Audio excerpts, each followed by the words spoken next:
Hi hello नमस्कार मैत्रिणींनो, मी नीता क्रिएशन्सचे आपल्या यूट्यूब चॅनलवर पुन्हा एकदा सर्वांचे मनापासून स्वागत आहे. जर तुम्हालाही तुमचे ब्लाऊज अगदी पटकन आणि लवकरात लवकर असे ब्लाऊज जर तुमचे शिवायचे असेल, कुठे बाहेर जायचं असेल किंवा घरीच काही कार्यक्रम असेल आणि ब्लाऊज शिवून झालं नसेल तुमचा आणि तुम्हाला जर ते पटकन 15 ते 20 मिनिटात जर शिवून घ्यायचं असेल ना, तर आता जी तुम्हाला मी पद्धत दाखवते आहे ना, त्या पद्धतीने शिवा. म्हणजे माझं आता शिवून झालेलं आहे, मी तो व्हिडिओ याला जोडणार आहे. तर अशा पद्धतीने ब्लाऊज शिवा. म्हणजे कुठेही कटोरी वगैरे प्रिन्सेस वगैरे असं काही पॅटर्न वगैरे कटिंग करायची गरज नाही तुम्हाला. पटकन तिथे मशीनवरच अस्तर घेतलं की अस्तर कटिंग करून घ्यायचं आणि त्यासोबतच ब्लाऊज लगेच शिवायला सुरुवात करायची. तशाच पद्धतीने मी ब्लाऊज माझं कसं होतं ना, की मी प्रत्येक वेळेस माझं ब्लाऊज मी असं वेळेवर जेव्हा मला पटकन कुठे जायचं आहे तेव्हाच मला आठवतं मला ही साडी नेसायची आहे किंवा आता हा कार्यक्रम आहे, मग मला आता ही साडी नेसून बघायची आहे.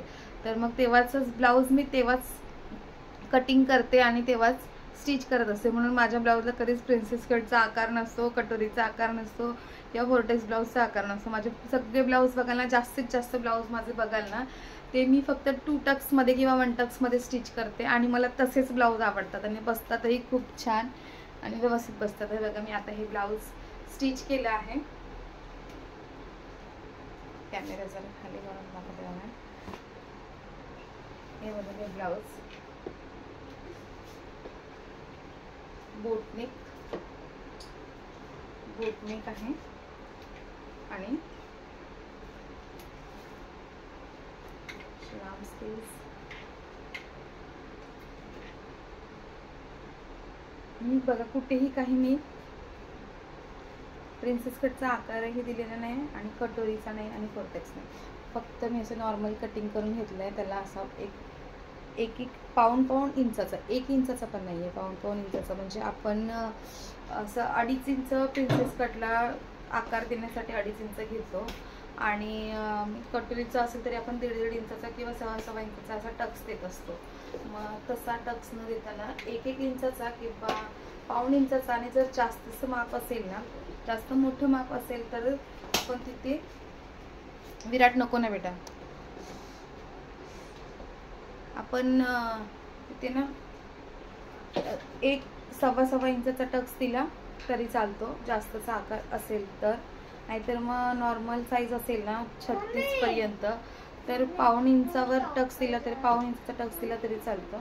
आणि ते थोडंसं असा, म्हणजे बघा मी असा टक्स दिलाय एवढाच. हा 1 टक्स आणि हा 1 टक्स पाऊण इंचाचा आहे. कुठेही हात शिलाई गेलेली नाही आहे, कुठेही काहीच नाही. फक्त काम काय असेल तर ते हुक लावायचं काय, मग 5 हुक लावले की झालं.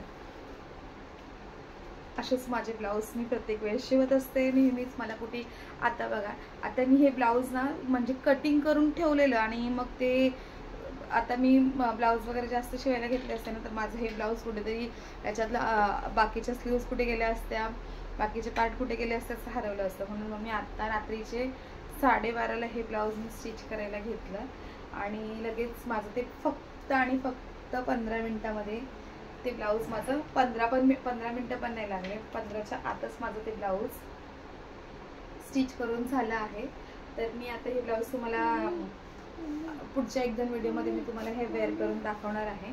कारण की आता मला दुसरं पण माझं स्वतःचं ब्लाऊज, बाहेरचे पण भरपूर आहेत ब्लाऊज, पण आता 13 तारखेला विराटचा बड्डे आहे आणि विराटच्या बड्डेला मला दुसरी साडी वेअर करायची आहे ना, म्हणून मला त्या साडीवरचा पण ब्लाऊज कटिंग करायचा आहे आता आणि सकाळी तो स्टिच करायचा आहे. तोही मी तुम्हाला व्हिडिओमध्ये दाखवेल. चला तर आता आपण व्हिडिओ स्किप न करता पूर्ण बघूया. म्हणजे तुम्हालाही पटकन अशी जर कधी ब्लाऊज शिवून घ्यायचं असेल ना, तर तुम्ही तशा प्रकारे ब्लाऊज शिवू शकाल. तर आता व्हिडिओ पूर्ण बघा.